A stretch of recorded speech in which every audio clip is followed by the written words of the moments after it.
Good morning, world. This is part two, y'all. See, the thing that I hate about feminism, it's like, you remember if you had a little brother or a little sister, or whatever the case may be,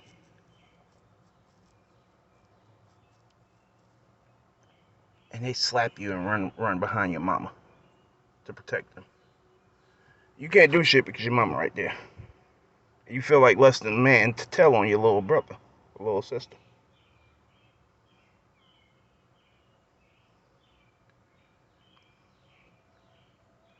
For a person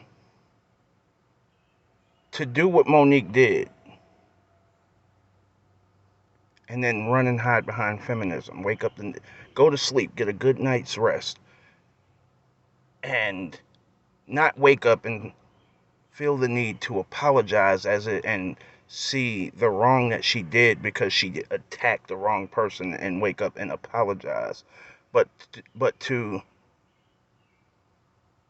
hide behind this man woman thing as if she doesn't know that DL Hughley, never mind the kings and queens of comedy. And I realized that I kept saying the kings of comedy, what she said on Kings of Comedy, and it was actually the queens of comedy. My bad, y'all. I'll correct that now. But to not wake up, to have a good night's rest and wake up and say, my bad, I apologize, or whatever the case may be, but to actually wake up and try to justify something and then to go all the way in to having this man prove what he had said, and to still, you guessed it, not apologize after he proved his side, that he was given a contract that said the same thing that her contract said, and to say now that that was fraudulent is utterly ridiculous. Okay? It is the epitome of someone slapping their hands, then slapping you in your face, and then putting their hands behind their back and pretending that someone else hit you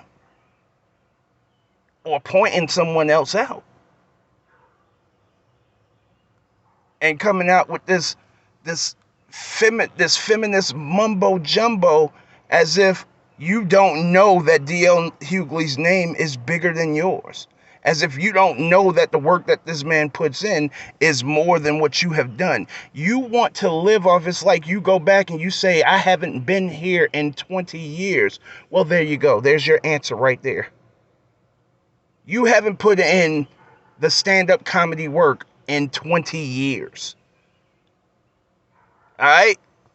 You got that Oscar and you thought that it was going to be something else, that whenever you got ready after you was finished fucking your young husband or whatever the case may be, after you finished catering to him and this, that, and the third, that stigma was still going to be there. Oh, I'm an Oscar winner, and I closed for the queens of comedy and all of that stuff. And the business is, what have you done for me lately? What kind of tickets can you sell recently? What kind of tickets have you sold recently? You just jump up and run into Netflix to have a meeting with these people and ask for $10 million out of nowhere. And they were wrong.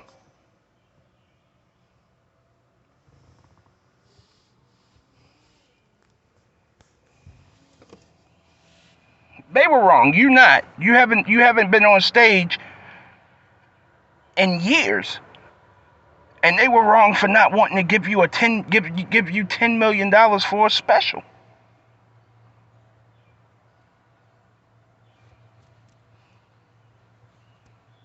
And then you start talking about Dave Chappelle. As if Dave Chappelle isn't the hottest comedian in America right now, in the world.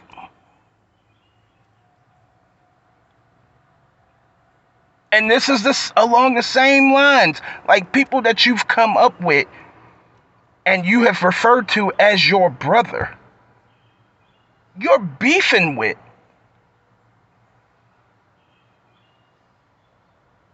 And I got to tell you, I'm not the biggest, hugest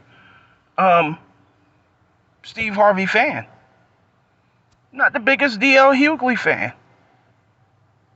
They aight. I mean, I like D.L. Hughley. And I'm actually a real fan of Monique when she was in her prime. I thought she was an excellent stand-up comedian. I thought she was an excellent actress. I love watching the Parkers right now. But it's this, y'all. It's this. It's easy to see that there is an attitude that separates us. And it like, not to bring it back up, but the B. Simone thing and this shit. And as we look at all of these things that we have these conversations or whatever the case may be, I'll tell y'all right now, this past Sunday, I had one of the worst conversations with a female. I wouldn't even really call it a conversation. I had one of the worst conversations in the world, if you want to call it that, with a female. That she's a feminist and I don't even think she knows it.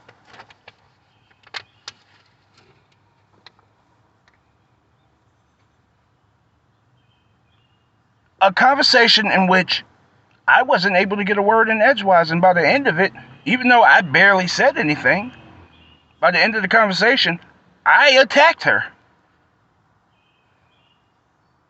And I literally barely said anything. 39-minute conversation. And I literally barely said anything, and all I told this woman is that you're dominating the conversation. And that was attacking her.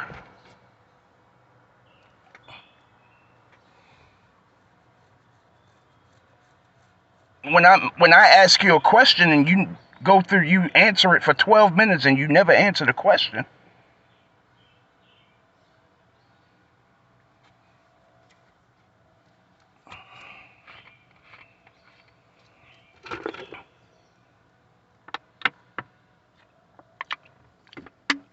It's like the expectation is that being a woman completely erases your status, period. It's like being a woman gives you a reason to not work for all of this time and come back like you never left. While you've been catering to your man and nobody's saying that you wasn't supposed to do what you did by catering to your relationship or whatever the case may be, or doing what you've been doing when you were on your hiatuses and all of that stuff. Nobody's saying that. But those are choices and decisions that you made to step away from the business. Those are choices and decisions that you made to do your own thing. All right? You have to live with that. This man has been out on the road, leaving his family, being without his family, doing his his radio show every day, staying relevant, the whole 9 yards. And you haven't. You haven't stayed relevant. And you're like, the last couple times, like the last time you were on TV, just last week when you and Lee Daniels made up. But prior to that, You were either on arguing with Charlemagne, arguing with Steve Harvey.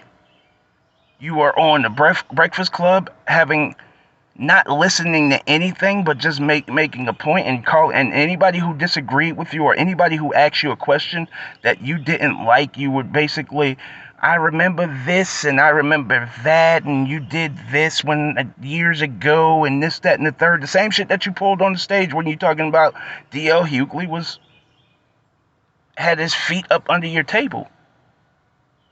I don't see the relevance. You invited him into your household.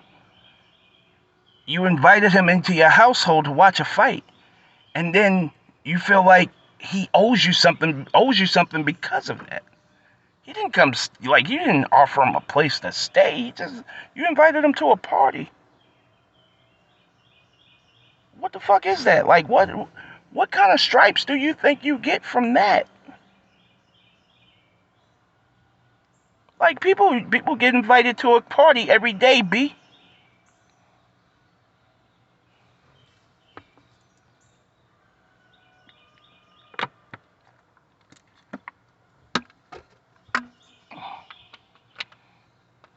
What the fuck is what the fuck is going on with this shit? Like, okay, he ate a few of your wings. That's what's up. I'm sure, like, I appreciate the wings and shit, but they were good. But I don't think I should have to give up this status because I had some wings. A couple beers at your house. Did you sell me your house? Did I spend the night? What exactly do I owe you?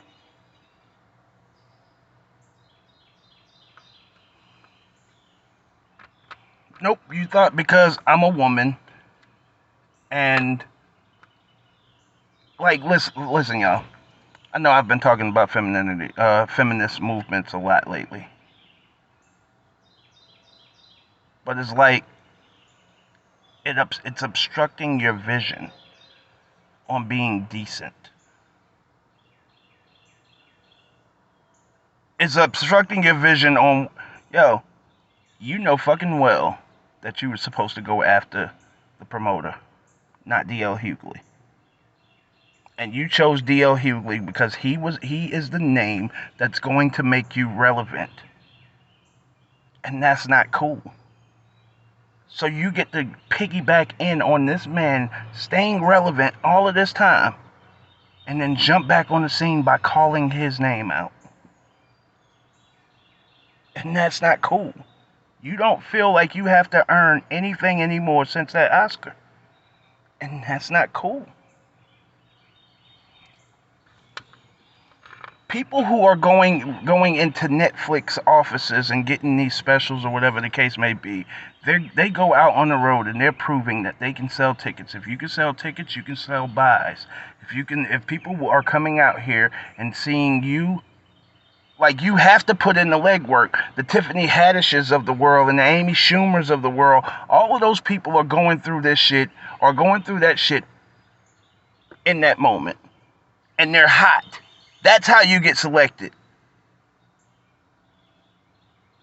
Even in any entertainment business, the way that it works is those people who are living off of nostalgia and touring off of nostalgia, they go play the small clubs.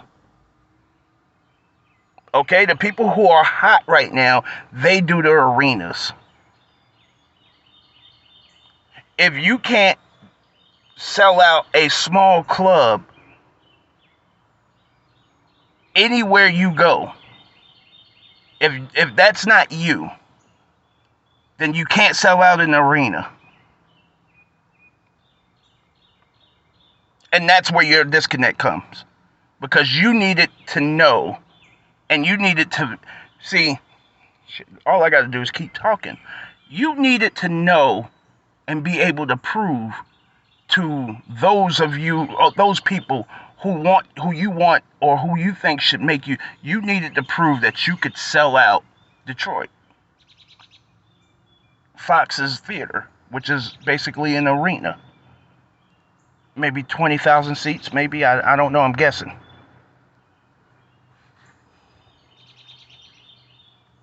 And when D.L. Hughley was given the headliner position, that took that from you. However, that's not D.L. Hughley's fault. And I know women are going to come out and go on there and say, well, most of the people who came, they came to see Monique. And that's great and that's cool, or whatever the case may be. Alright? If it's true, that's great and that's cool. But I think that's a matter of opinion, because you don't really know that to be the case. You dig? You really don't know that to be the case. And the most hurtful thing is there's no way for you to prove that. There's no way for you to prove that everybody came to see Monique no more because of what the promoter did, not D.L. Hughley.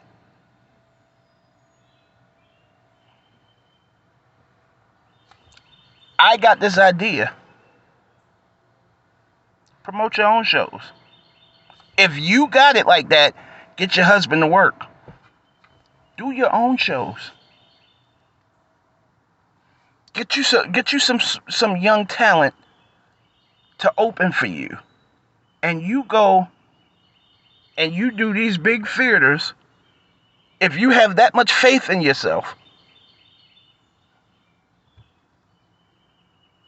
you go and do 10 to 20 shows around the country and prove to them that you can sell out each one of those shows and nobody's going to turn you down. 20,000 or more. I'm out. Show? Oh.